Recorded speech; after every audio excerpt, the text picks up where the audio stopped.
you're only talking about 2%, 3% of college athletes that are being exploited. It's a small number writ large. You know, when you have 500,000 or however many hundreds of thousands of college athletes you have today, most of those college athletes, their market value is much less than what they're receiving.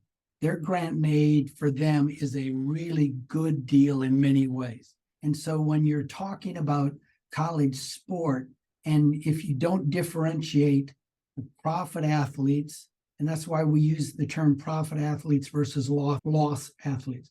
And a profit athlete is an athlete whose market value is greater than the compensation that they're receiving. Whereas a loss athlete is an athlete whose market value is less than the compensation. So for those loss athletes, even a partial grant and aid is more than their market value. But if we pay the profit athletes, then what's going to happen to Title IX? What's going to happen to Olympic development? What's going to happen to all these other athletes in Division II and Division III if the system blows up? If you're going to do a utilitarian argument, as the greatest good for the greatest number, you can make an argument that while we are screwing over, we are exploiting a certain percentage for 98%, it's a good deal.